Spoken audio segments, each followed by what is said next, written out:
Como antecedentes para entender esta asignatura, debemos primero terminar de estudiar tres asignaturas. Como ven aquí, ¿cuáles son? Primero, tenemos que estudiar la hidráulica, que es hidráulica básica, digamos, ¿no? O parte de esto como la hidromecánica que estudiamos. ¿Por qué? Porque de la hidráulica aprendemos a aplicar los principios de la mecánica de fluido. Todo lo que estudiamos en hidromecánica nos sirve aquí, ¿sí? Por si acaso también el capítulo de turbulencia no es de la asignatura solo de hidromecánica, sino para también ingeniería de ríos, ¿no? Porque todos los tipos de flujo en ríos es turbulento, ¿sí? Turbulento, flujo turbulento. Entonces, este trabajo hay que hacer, o sea, las dos materias se completan una y la otra. Porque esto, para entender o estudiar el transporte de agua hay, por ejemplo, en canales o ríos, se transporta a superficie libre y en tubería a presión. Aquí no tenemos nada que ver con las tuberías, aparte si es que trabajamos con el asunto de las dragas que hicimos, ¿no? Tenemos que saber bien cómo se calcula todo lo que es hidráulica en tuberías, es otra rama que hay que estudiar, ¿no? Luego, hidrología, ustedes ya estudiaron hidrología, me han dicho, antes de esta, ya terminaron. Entonces, ¿por qué estudiamos? ¿Para qué nos sirve la hidrología acá? Pues, para aprovechar los recursos, porque sin la hidrología no podemos hacer una obra completa, debemos hacer una obra como de una hidroeléctrica, se necesita casi todos los tipos de ingenieros civiles, ¿no? Se necesita ingenieros hidráulicos, ingenieros hidrólogos, ingenieros ambientales, también ingenieros geólogos, ¿sí? Ingenieros estructurales para la construcción. Aparte de la gente bióloga, los biólogos también trabajan ahí para hacer el estudio de la fauna y no sé qué, sus cosas estas, ¿no? Debe tener una licencia ambiental antes de trabajar con un estudio de impacto ambiental de toda la obra, ¿sí? Pero bueno, cuando se trata de obras del gobierno, a veces ni toman en cuenta esta licencia, hacen donde quieren y punto, ¿no? ¿Sí? Bueno, debemos también estudiar obras hidráulicas. ¿Tienen una asignatura en la maestría que se llama obras hidráulicas o no?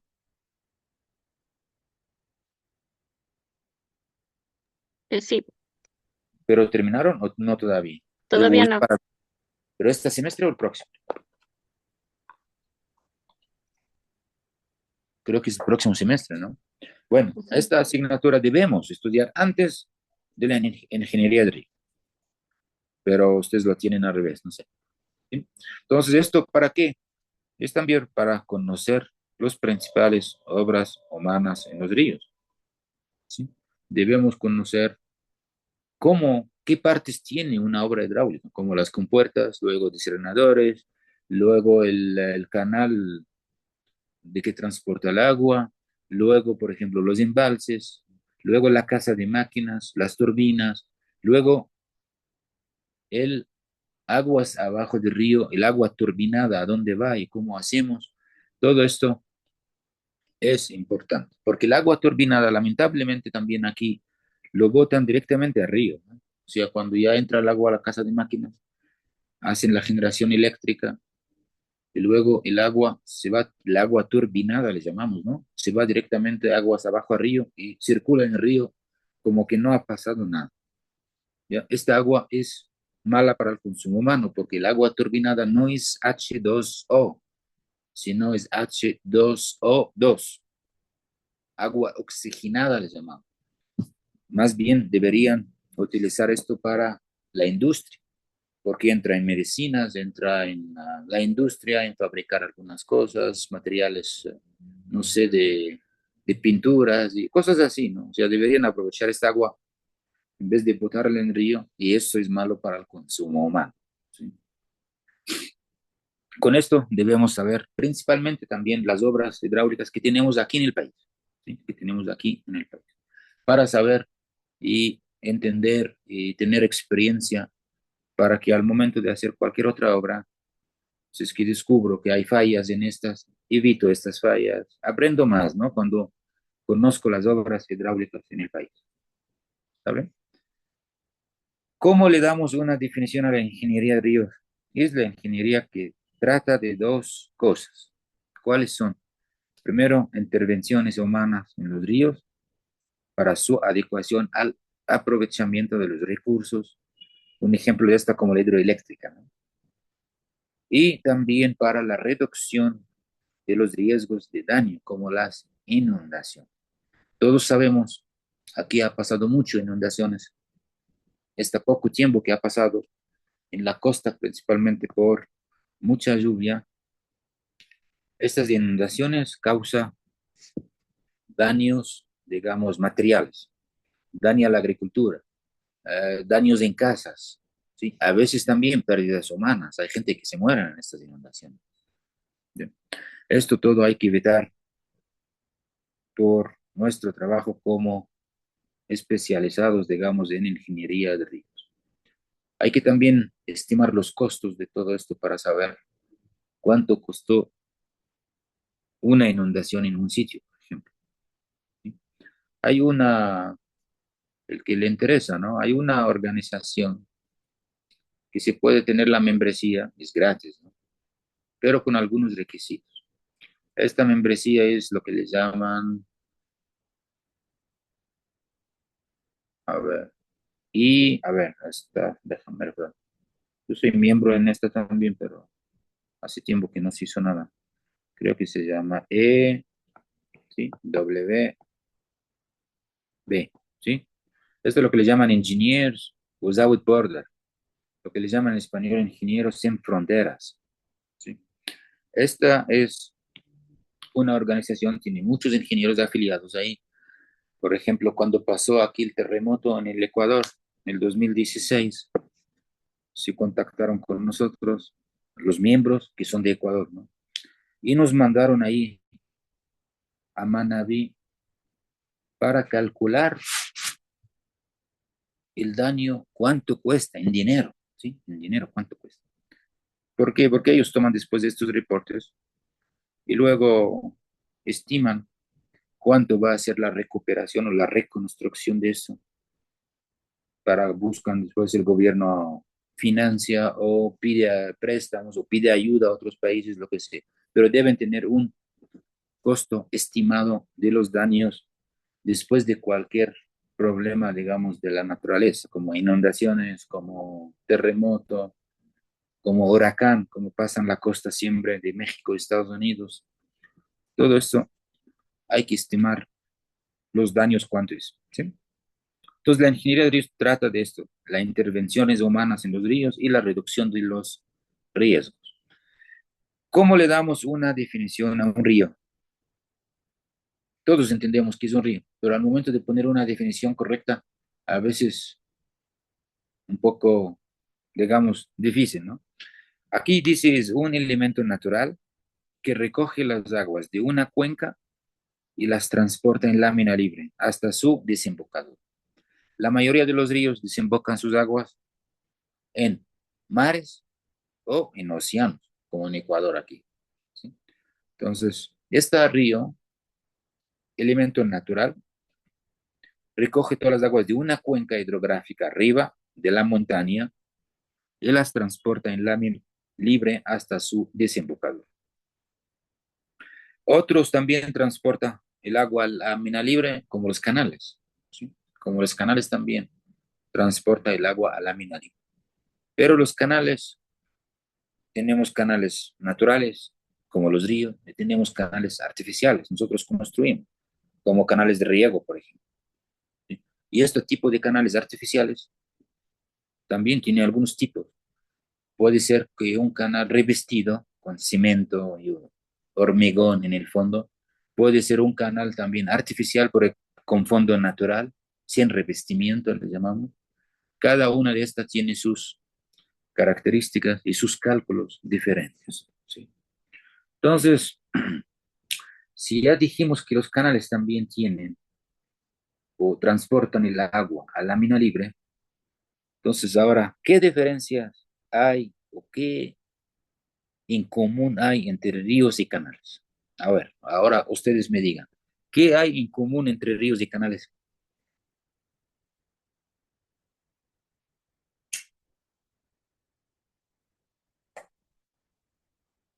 ¿Qué dicen? Acabo de decir ahora, los dos transportan el agua a lámina libre, ¿sí o no?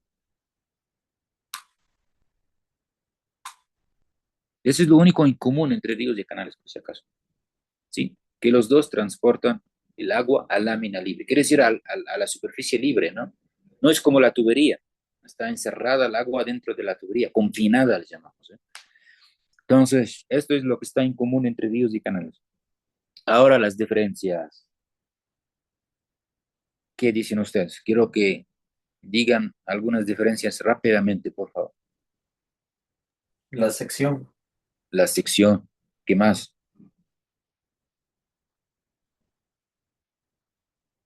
No se olvidan que los canales, estoy hablando de los canales que están construidos por nosotros, ¿no? Y los ríos. Hay muchas diferencias, ¿eh? Aparte de la sección, ¿qué? Cuando yo hago un canal para un objetivo, un canal de riego, quiero construir para llevar el agua del río hasta las zonas donde va a regar, ¿no? Entonces yo necesito saber qué caudal exactamente va a transportar esta canal, ¿sí o no? ¿Con qué velocidad el agua va? ¿Con qué profundidad hay para cumplir con todo el diseño del canal? Entonces yo puedo decir también en un canal el caudal, calado, velocidad y la sección que usted dijo, todo esto predeterminado en el diseño. Pero en ríos no hay nada predeterminado, porque es algo de la naturaleza. Más bien, en los canales yo pongo lo que yo quiero, pero en el río ni siquiera yo sé lo que tiene el río, ¿ya? Tengo que hacer un estudio completo para saber qué caudal tiene el río, qué velocidad, y esto no lo puedo cambiar, ¿sí? Y el río transporta un caudal diferente siempre, incluso en la misma sección, ¿sí? Depende de qué, de las lluvias y las condiciones de la cuenca donde recoge el agua. ¿Está bien? ¿Está? Entonces vamos a ver algunas diferencias, hay muchos, ¿eh? De comparación entre ríos y canales. Esto debemos tenerlo muy claro para saber qué es lo que no sabemos de ríos y qué es lo que tenemos que estudiar o hacer un estudio para determinar todo eso. Entonces aquí dice, lo que tienen en común ríos y canales, el único en común es transportar el agua en lámina libre o a superficie libre, nada más. Las diferencias, vamos a hablar primero de los canales. Los canales es una obra de ingeniería civil como cualquier infraestructura. Hay caudal de diseño predeterminado, constante, ¿no? Yo necesito llevar un caudal tanto, entonces yo pongo esta en el diseño y hago todo el trabajo para cumplir este requisito o esta caudal que yo necesito que el canal transporte. Tenemos determinados aquí el régimen del flujo. Cuando hablo del régimen del flujo, ¿qué significa el régimen del flujo? Que sea es un flujo uniforme o no uniforme, ¿sí? Eh, turbulento o no turbulento, flujo crítico o subcrítico o supercrítico. Esos son los regímenes de flujo que se refiere acá, ¿sí? En general, todos los canales se construyen con un flujo uniforme, ¿sí? Para llevar el caudal de manera constante hasta su destino, digamos, ¿eh? No es turbulento ni nada de esto. Y también que sea subcrítico o supercrítico. Esto depende de las condiciones de la sección, pero que no sea crítico. O sea, evito que sea crítico y turbulento en un canal. Y lamentablemente en el río tenemos al revés. Hay régimen crítico, existe, y siempre es turbulento el río. ¿Ya? A ver, otra cosa que está predeterminado, o determinamos nosotros en los canales, un trazado, quiere decir que este canal va de un sitio a otro sitio. Esto defino yo, ¿sí? Porque por eso mismo quiero transportar el agua de un sitio a otro. Un revestimiento.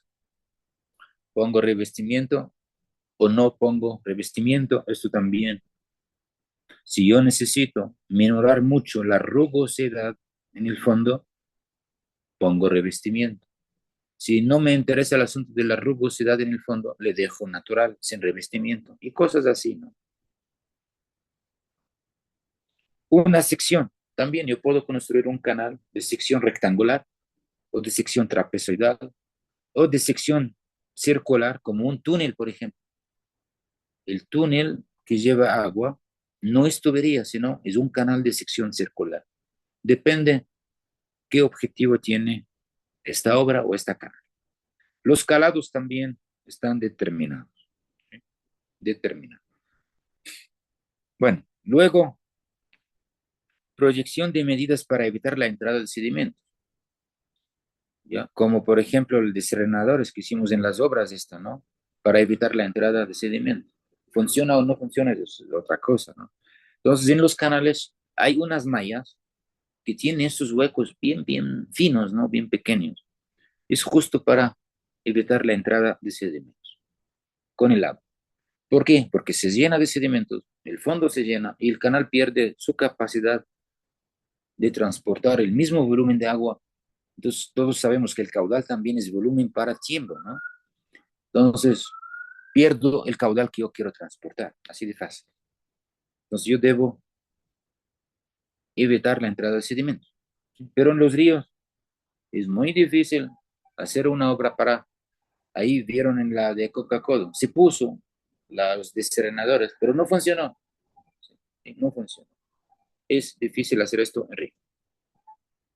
En los ríos no hay determinación previa de, ¿sí? Estos 5 cosas que están ahí. Por ejemplo, yo no determino el trazado del río. El río está en la naturaleza, recoge el agua de la cuenca hasta llegar a su desembocadura. Y toma en el camino un trazado. Si ustedes estaban en un avión y ven un río abajo, lo encuentran de una forma como es así, o sea, el río es así, ¿sí? O sea, es así. Y luego así, ¿sí? Y luego otra vez así. O sea, sí ven estas cosas. ¿Por qué el río toma esto? Esto no, nadie sabe hasta ahora, ¿no? O sea, nadie sabe. ¿Por qué? Porque es algo en la naturaleza.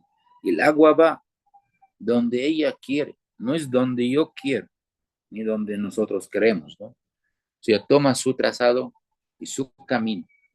La prueba de esto, cuando hacemos alguna obra, cualquiera, encima de un río, ¿qué pasa con el río?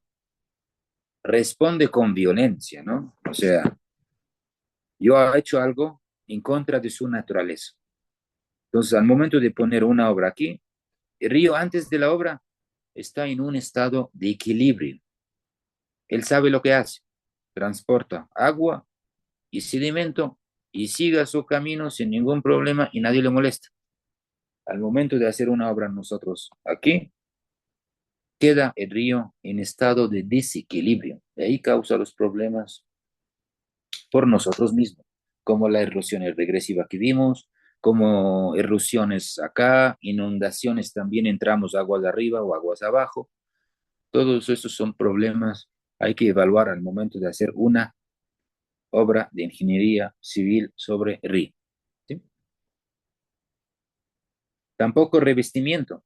No existe un río que está revestido. ¿Sí? Esto es con terreno o fondo natural. ¿Sí? La sección de río tampoco. De una sección a otra, el río tiene una, digamos, a veces trapezoidal de una forma similar, otro trapezoidal de forma irregular o rectangular. ¿De acuerdo a qué? De acuerdo al modo de cómo se depositan los sedimentos en el fondo. ¿Sí? Caudal en el río tampoco determino yo. Más bien yo hago estudio de hidrología para determinar qué caudal está en este río. ¿Sí? Calados tampoco. ¿Por qué? Porque los calados están así. O sea, si una sección de río de esta forma, aquí está la superficie del agua, ese es el fondo, ¿no? Está lleno de sedimentos acá, en el fondo, de todos los tamaños que ustedes se imaginan, ¿no?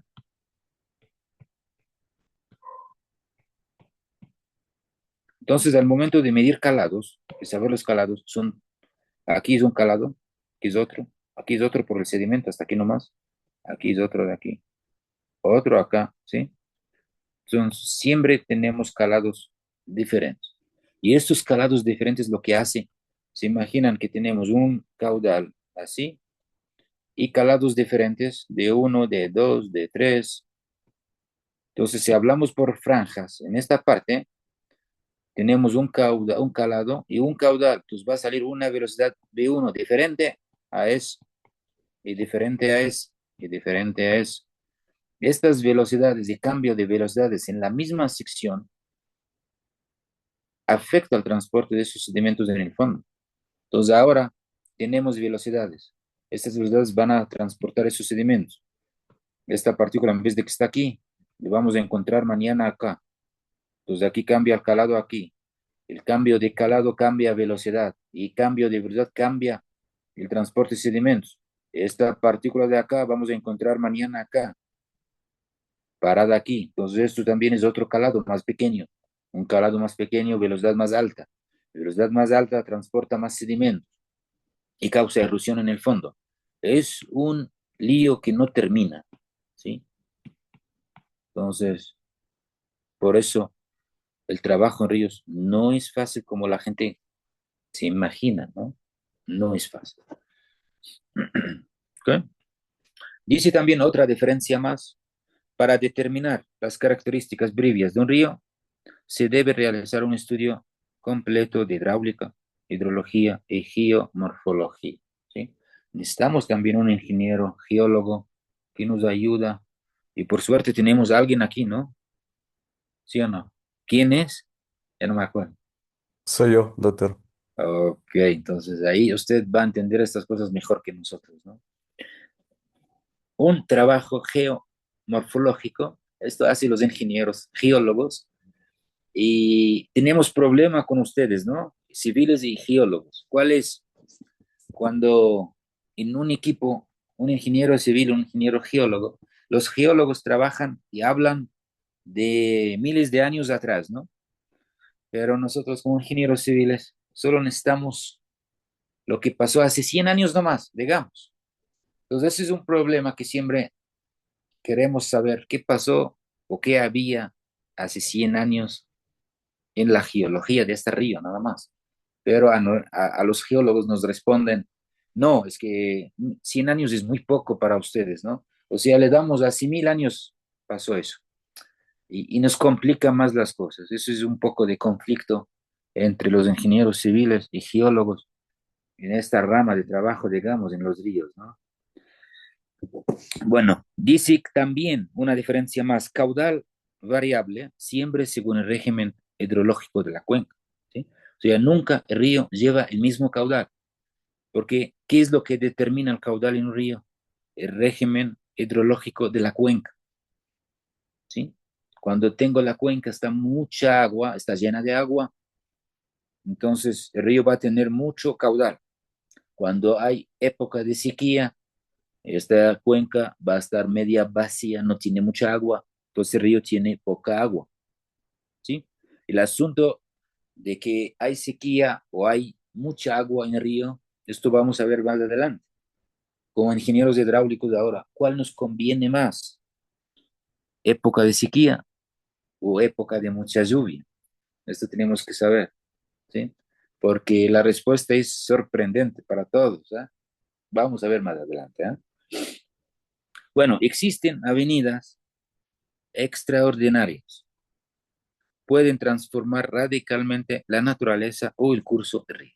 ¿Qué significa avenidas extraordinarias? Cuando tengo mucha lluvia en poco tiempo, o sea, queda lloviendo en esta zona 6 horas seguidas. ¿Ya? Esto aumenta mucho el caudal del río, le llamamos avenida extraordinaria.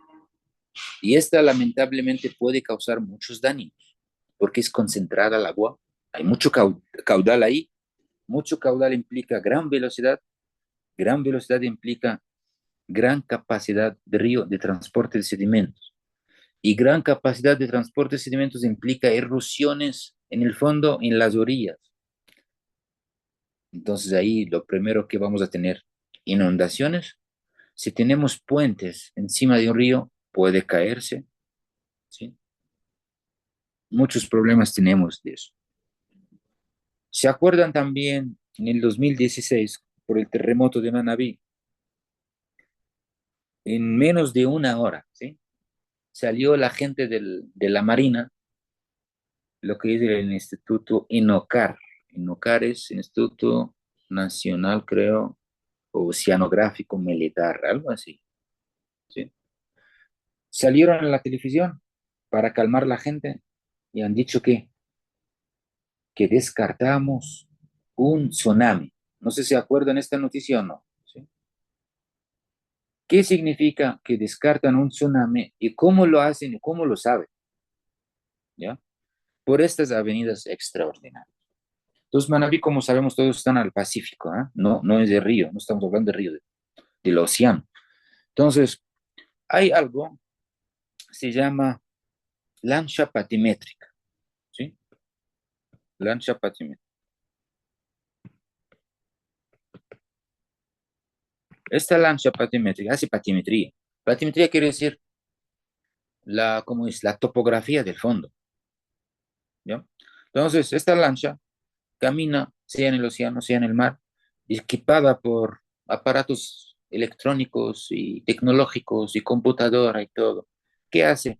Camina así, por ejemplo. Comienza acá y camina así, ¿ya? Y mide ondas hasta el fondo, choca con el fondo, y mide todos estos calados que tenemos, ¿ya?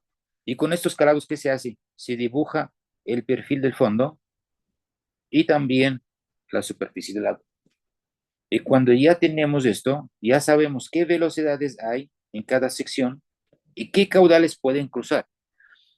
Entonces, cuando no tengo una velocidad, digamos, en algún sitio muy grande y un caudal muy grande, que sale así la curva, un caudal máximo aquí, esto significa que no tenemos una crecida o una avenida extraordinaria que puede causar, entonces no hay tsunami.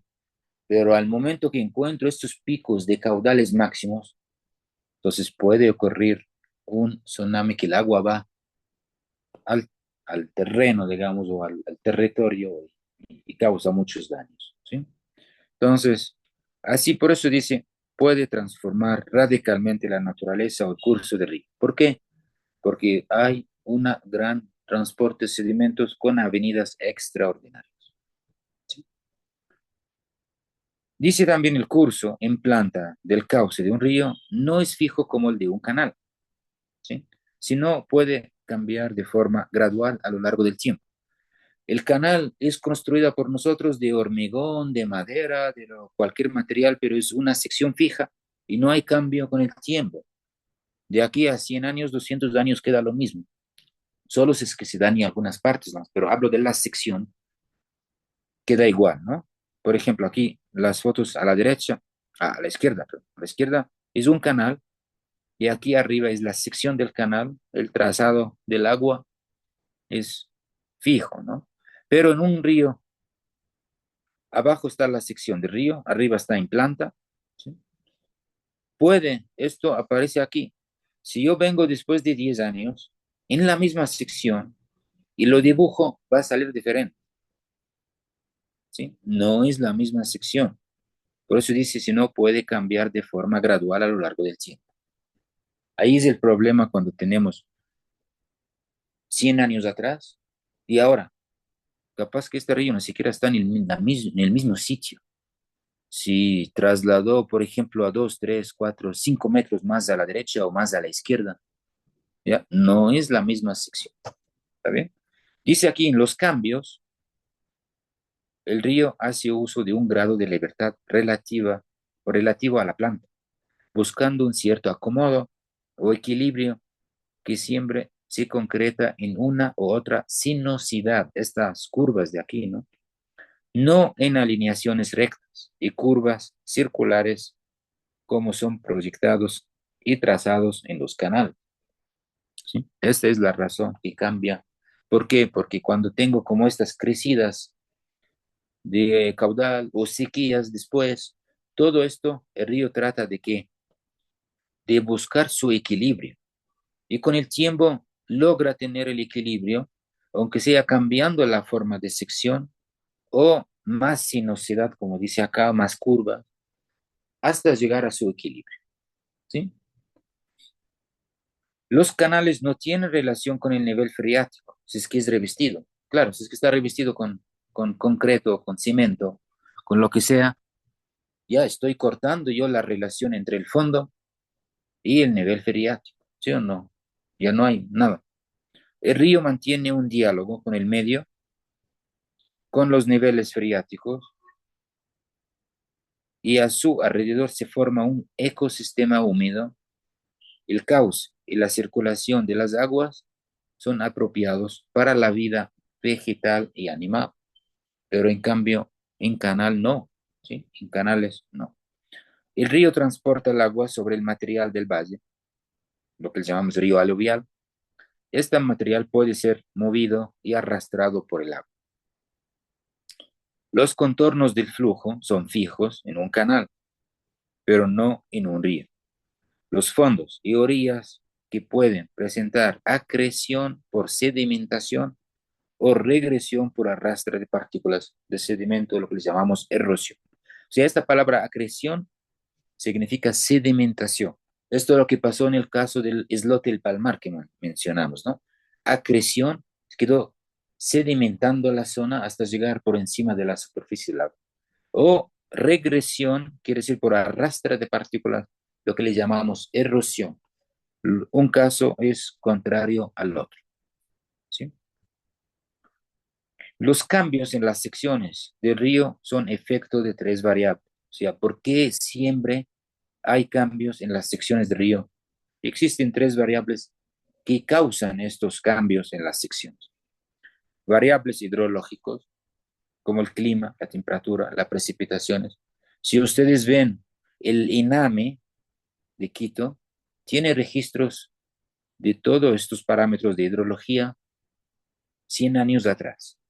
Si ustedes pongan a analizar esto, no van a encontrar el mismo clima hace 100 años y ahora, las mismas temperaturas. Hablo de secciones determinadas, ¿no? Precipitaciones tampoco son diferentes. Entonces, estos variables hidrológicos a lo largo del tiempo cambian las secciones del río. También existen variables hidráulicos, como la velocidad, el caudal, el calado. Igual, de la misma manera, 100 años atrás, la cuenca hidrográfica que tengo no tiene las mismas características ahora. Por eso afecta la velocidad y caudal y calados en río, no son los mismos. Y cada vez hay cambios, por eso cada vez hay cambios en las secciones del río. También existen variables del transporte de materiales o de sedimentos, como el caudal sólido, el tamaño de las partículas de sedimento en los ríos, ¿sí? Etcétera. ¿Por qué el tamaño? Por ejemplo, ¿no? Una vez fuimos a hacer un estudio en el volcán Cotopaxi, ¿ya? Porque también nosotros trabajamos en esto como hidráulicos, por si acaso, ¿no? Hacemos modelación numérica del flujo de lajares, que es un flujo de mezcla de agua y sedimento. Pero estos sedimentos son los materiales en caso de erupción que salió del volcán, ¿eh? Fuimos a ver esto y bueno, los estudios dicen que la última erupción fue en 1800, no sé, 82 o algo así. Y también los estudios e investigaciones dicen que un volcán de este tamaño debe erupcionar máximo, máximo, ¿eh? Cada 100 años, una vez. Entonces, este volcán no tuvo ninguna erupción hasta ahora y ya pasó ciento y pico de años. Por eso la gente estaban asustados, dicen que esto puede pasar en cualquier momento porque está atrasado, según los estudios, ¿no?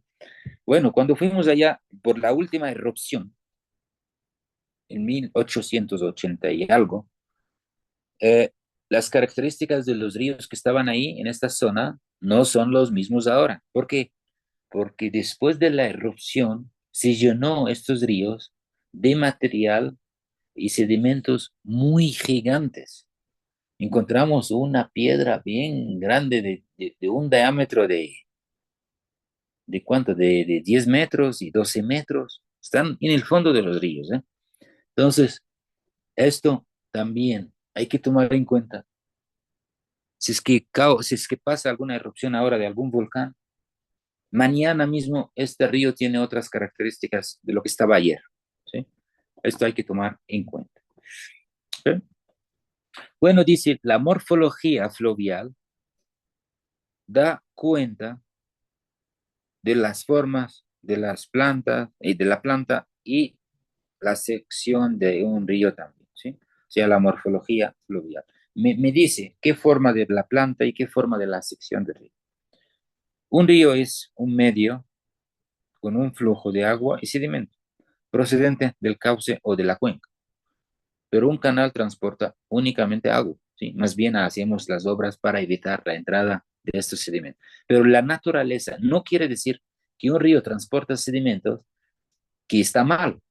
No, más bien es parte del equilibrio del río. O sea, el equilibrio mismo es un río en estado de equilibrio transporta una mezcla de agua y sedimento y queda sin equilibrio, sin causar ningún problema, hasta que nosotros intervenimos en el río y causamos el problema mismo, ¿no? Cuando este flujo no presenta ningún cambio, o sea, este flujo de mezcla de agua y sedimento en caso o en estado de equilibrio, ¿no? Cuando este flujo no presenta ningún cambio espacial o temporal, simplemente el río da una aportación de agua y otra de sedimentos y queda en estado de equilibrio. Pero ¿qué pasa cuando tenemos cambios espaciales y temporales? El río queda en un estado le llamamos estado de desequilibrio, ¿sí? Hay factores que afectan estos desequilibrios que vamos a ver. Pero bueno, ¿qué causan aquí cuando existe, ¿no? Cuando existe este cambio, digamos, espacial y temporal. Tenemos pérdida de capacidad de los embalses y regresión de los deltas de erosión. ¿Conocen qué significa un delta o no? ¿Alguien sabe?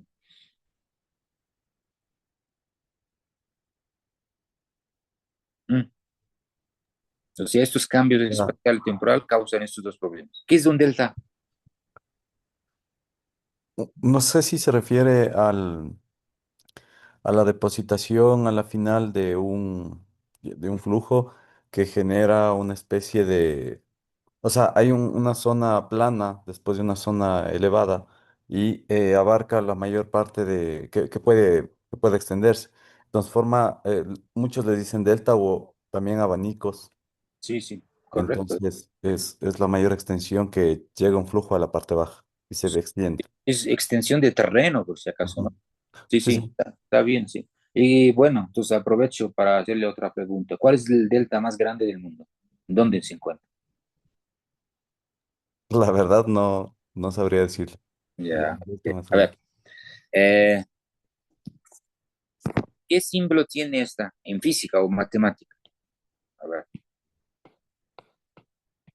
o al revés, también escriben así. ¿Cómo se llama eso?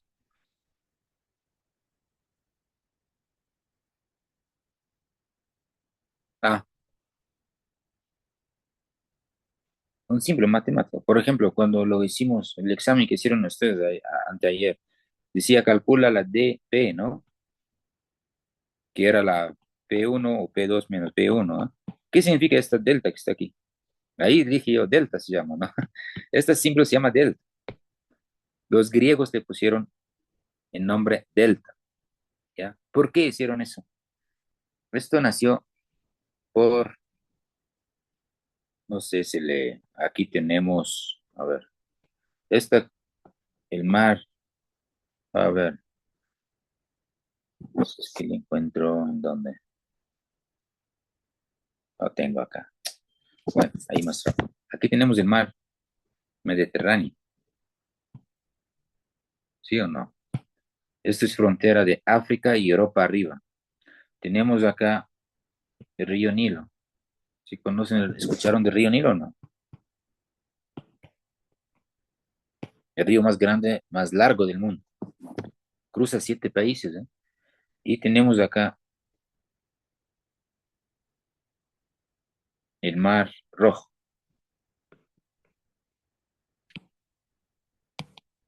¿ok? Entonces, esta zona de acá, por eso los griegos tomaron, ahí está el signo delta, ¿no? Aquí está. Este es el delta más grande del mundo, que se encuentra en Egipto. También no sé si escucharon la historia de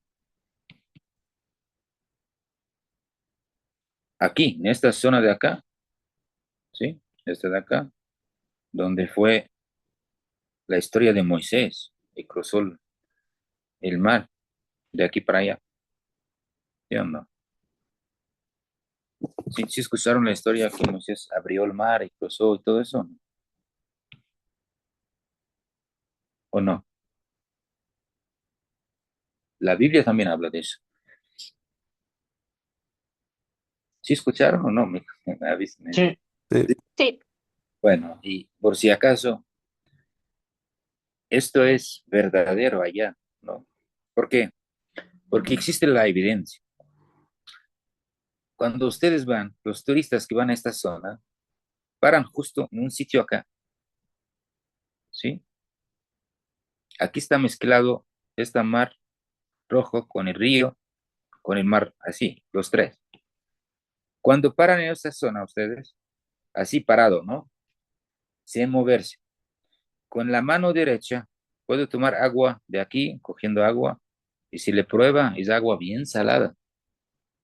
Y cogiendo agua con esta, encuentra agua muy dulce. Y verás, cuando está parado aquí en esta zona, no se da diferente, no le da o sea, no se fija que es, porque todo está mezclado, una sola agua, pero no se mezcla el agua, ¿ya? Dicen que esta es la prueba donde se abrió el mar aquí, por eso no se mezcla esta agua, ¿está bien? Bueno, eso es una historia bien larga que nosotros conocemos muy bien. Y por si acaso, este asunto de Moisés es el causante de la guerra ahora entre Irán e Israel, que tiene más de 10.000 años el asunto. No es nada nuevo, ¿ah? Pero bueno, esto ya hay que contarles en otra oportunidad. ¿Está bien?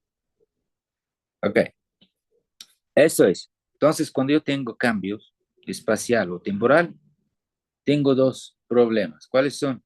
Primero, pérdida de capacidad de los embalses y regresión en los deltas. ¿Qué significa regresión en los deltas?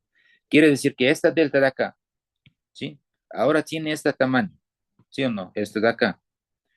Cuando yo tengo cambios, sea espaciales o temporales, causa erosión. Entonces tenemos erosión en estas deltas así, ¿sí? Erosiones acá. Entonces, y más tiempo, más erosión. Y más tiempo, más erosión. Entonces, ¿qué pasó con el delta a la final? Tiene un tamaño más pequeño, ¿sí o no? Y esto es una pérdida muy grande cuando tengo pérdida en estas deltas. ¿Por qué? Porque según los estudios, un delta, sea esta o otra, cualquier delta, ¿no? Un delta, está viene un río y se bifurcan en dos brazos, ¿ya? Antes de su desembocadura acá. Entonces, esta parte es del delta. Esta es la mejor zona de agricultura en el mundo, ¿sí? O sea, la mejor zona. Mientras pierdo yo el terreno o el tamaño del delta es una pérdida muy grave, ¿sí? Una de tamaño. ¿Ok? Dice un desequilibrio, porque estamos hablando aquí, en caso se presenta un cambio espacial o temporal. Esto lo llamamos desequilibrio espacial o desequilibrio temporal en el río. Entonces, un desequilibrio temporal o espacial implica variaciones de la cota del fondo que pueden ser graves para las obras cimentadas en el río como puentes. ¿Sí o no? Cuando yo tengo una pila de puentes, está enterrada dentro del fondo del río, la erosión para mí es algo, debo estudiar bien, debo calcular bien, debo saber y tomar precauciones a los cambios climáticos que puede pasar en 20 años, en 10 años, y puede causar una erosión muy grande que no tenía en cuenta y no estaba calculada bien. Lo primero es caída de los puentes, ¿sí? Caída, especialmente los puentes que transportan carros.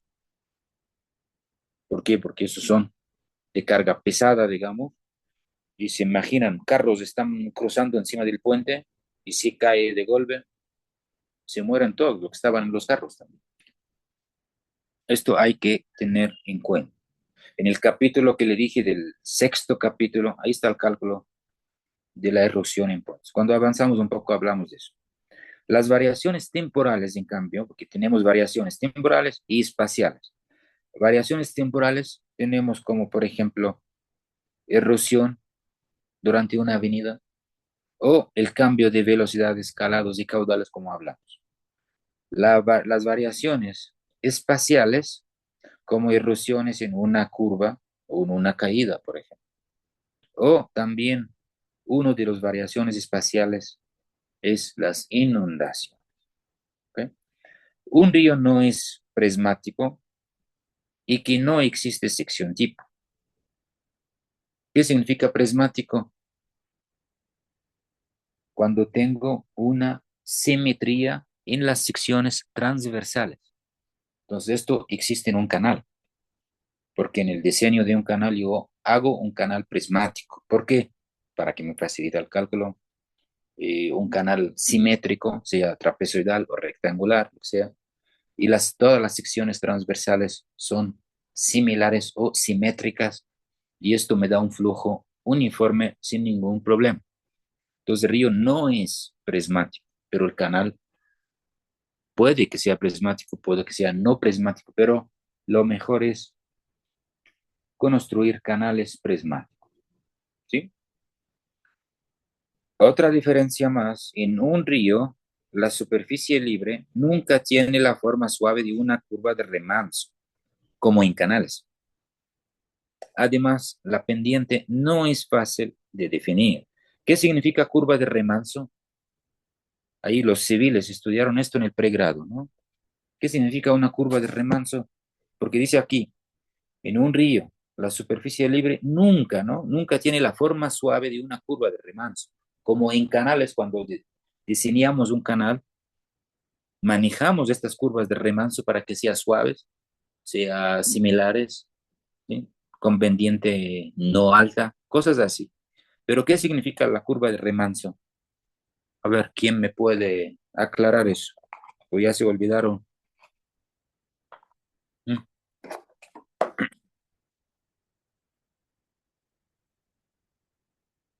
¿Se acuerdan algo de eso o no? ¿O no les dieron o qué mismo es?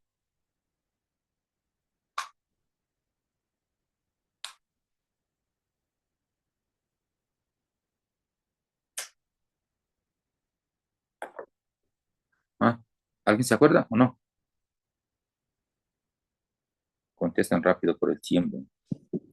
¿Se acuerdan o no se acuerdan? Señora, ¿no es cuando se daba un flujo no uniforme y cambiaba la sección debido a la velocidad? Que empezaba con una velocidad rápida y después pasaba a una velocidad lenta y ahí se formaba la curva de remanso.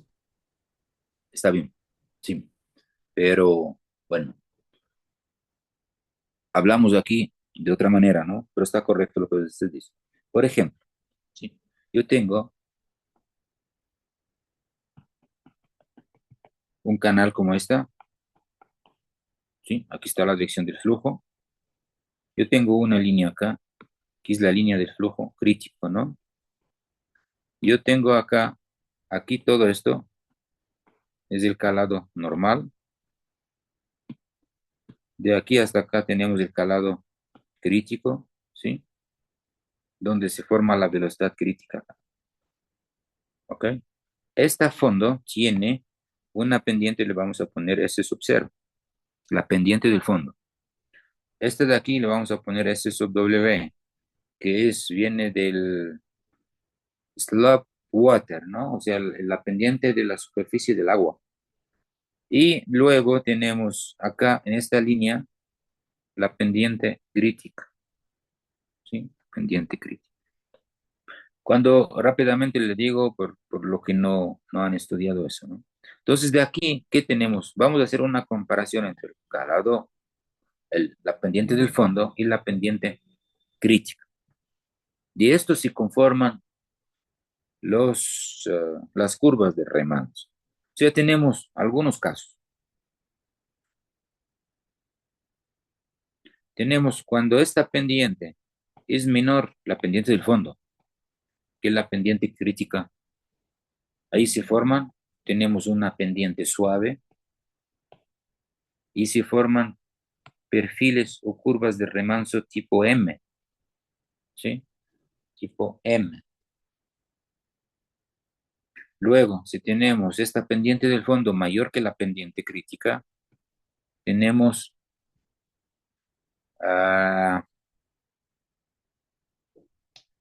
curvas tipo S, ¿sí? Tipo S. Que esto pasa con subcrítico, flujo subcrítico. Y luego tenemos cuando los dos son iguales, o sea, la pendiente del fondo es la pendiente crítica. Esto le llamamos supercrítico. No, es cuando flujo crítico. Entonces esto le llamamos tipo C. Y luego, cuando esta es menor que cero, ¿qué significa la pendiente del fondo es menor que cero? Significa eso, ¿sí? O sea, esta pendiente no va a ser así, sino va a ser así, ¿sí? Así. O sea, no está en disminución, sino en aumento. Esto le llamamos una pendiente adversa.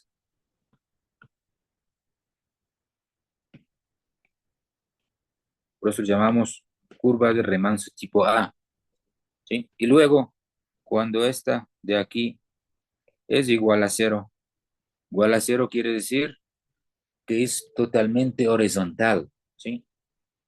No es para abajo ni para arriba. Y con esto le llaman horizontal, así en inglés también.